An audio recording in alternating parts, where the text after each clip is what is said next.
بسم اللہ الرحمن الرحیم اسٹوڈنٹس، آج ہم لیسن نمبر 24 کا ٹاپک 143 کور کریں گے، ورک بیس لرننگ۔ یہ ہم پیچھے پڑھ چکے ہیں، میں پھر ایک دفعہ اسے ریوائز کر دیتا ہوں۔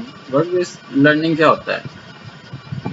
تو اس کام کرتے ہوئے سیکھنا۔ ورک بیس لرننگ ہوتا ہے کام کرتے ہوئے سیکھنا، یعنی استاد روزانہ کلاس لیتے ہوئے، طلباء کو پڑھاتے ہوئے اور اپنے تجربات سے نئی چیزیں سیکھتا ہے۔ یہی سیکھنا لرننگ جو ہے اسے بہتر ٹیچر بناتا ہے، اسے ورک بیس لرننگ کہتے ہیں۔ کام کرنے کی جگہ پہ سیکھنا ہے، یہ ان شورٹ۔ آگے یہ جو ہے بیکمنگ اے افیکٹو پریکٹیشنر، یہ میں نے آپ کو پیچھے والے لیسن میں جو ٹاپک تھا اس میں بتا دیا تھا۔ اگر آپ نے وہ ویڈیو واچ نہیں کی تو پہلے وہ دیکھیں تو انشاءاللہ یہ بھی آپ کو سمجھ آ جائے گی، وہ ریپیٹ ہے، وہ کوئی نئی چیز نہیں ہے۔ آگے اس کی خصوصیات بتائی گئی ہیں ورک بیس لرننگ۔ فرسٹ ہے لرنر سینٹرڈ۔ اس کا مطلب استاد اپنی ضروریات کے مطابق سیکھتا ہے۔ ایک سیلف ڈائریکٹڈ ہے، سیلف ڈائریکٹڈ لرننگ۔ اس کا مطلب ہوتا ہے استاد کسی کے کہنے کا انتظار نہیں کرتا بلکہ خود سیکھنے کی کوشش کرتا ہے۔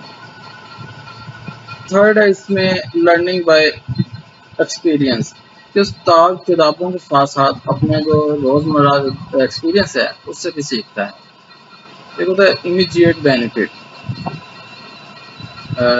اس کا ایک جو کیریکٹرسٹک ہے جو وہ ہے امیجیٹ بینیفٹ۔ جو چیز آج سیکھی اسے آج ہی کلاس میں استعمال کیا جا سکتا ہے، اسے کہتے ہیں امیجیٹ بینیفٹ۔ نمبر 5 ہے اسکول سپورٹ۔ ساتھی جو استاد کے جو کلیگ ہوتے ہیں، مینٹور اور پرنسپل استاد کی رہنمائی کرتے ہیں۔ پھر جو ورک بیس لرننگ ہے وہ پتہ کب کامیاب آپ کو بناتی ہے؟ اس میں ایک آ جاتا ہے اسیسمنٹ، کہ جب آپ کو اسیسمنٹ ہو، آپ کو اسکول جو ہے وہ تعاون کرے۔ نیکسٹ آپ کو کہہ سکتے ہیں جب آپ کو ٹریننگ ملے اور جو ساتھی ہیں جو آپ کو کلیگ ہیں وہ آپ کی مدد کریں، جو ٹیچرز ہیں، آپ کو جو انوائرمنٹ ہے وہ اچھا ملے، تو اس سے آپ کی جو ورک بیس لرننگ ہے وہ کامیاب ہو سکتی ہے۔ نیکسٹ ٹاپک ہے 144 reflecting and connect with life long learning, کہ جو اس میں جو بتایا گیا وہ ہے بیریئرز، جو ہمیں ورک بیس لرننگ کرتے ہوئے جو مشکلات آتی ہیں وہ اس ٹاپک میں کور کیا گیا ہے کہ کون سی مشکلات ہیں۔ نمبر 1 آتی ہے کمیونیکیشن پرابلم۔ کمیونیکیشن بیریئر آتا ہے کہ دوسرا لینگویج بیریئر، بات کرتے ہوئے بات چیت میں ہمارا جو بیریئر آتا ہے۔ ایک ہمیں مناسب ٹریننگ نہ ملے تو یہ ہمیں مشکل آتی ہے۔ ایک اگر پلاننگ کی کمی ہو تو پھر بھی ورک بیس لرننگ ہمیں مشکلات آتی ہیں۔ اور جو کامیاب ہونے کے لیے کیا کرنا چاہیے؟ ایک جو کامیاب استاد ہوتا ہے وہ پراپر پلاننگ کرتا ہے، مطلب جو مشکلات اس کو آؤٹ کر دیں۔ وہ پلاننگ کی کمی ہوتی ہے، اس میں کامیابی کے لیے وہ پہلے سے پلان کرتا ہے، ٹریننگ اس سے اچھی دی جاتی ہے، ورک شاپ اٹینڈ کرتا ہے، اپنے ٹیچنگ کو غور کرتا ہے اور جو اپنا ایکسپیرینس ہے اسے لکھتا ہے۔ نیکسٹ اس میں جو بتایا جا رہا ہے ریفلیکشن، مطلب ریفلیکشن کیا ہے؟ ریفلیکشن کا جو ڈکشنری میں جو مطلب اس کا مطلب ہوتا ہے عکس۔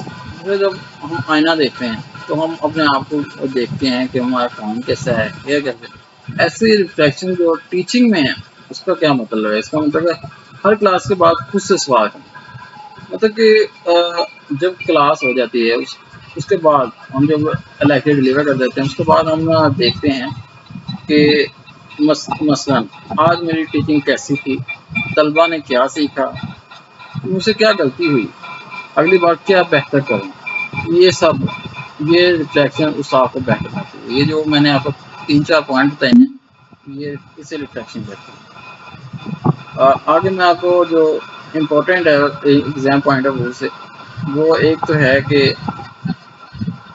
جو ورک بیس لرننگ کے میں نے آپ کو خصوصیات بتائیں، learning by self directed learning, learning centred, یہ امپورٹنٹ ہے کوشچن۔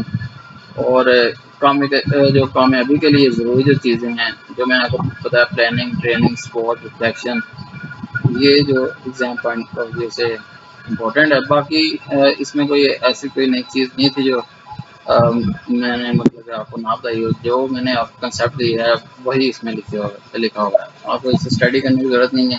جو کنسیپٹ میں نے آپ کو بتایا یہ آپ اگر یاد رکھ کے ایگزام میں آپ لکھ دیتے ہیں تو انشاءاللہ آپ کو پورے مارکس ملیں گے. اس میں باقی اور کوئی چیز نہیں.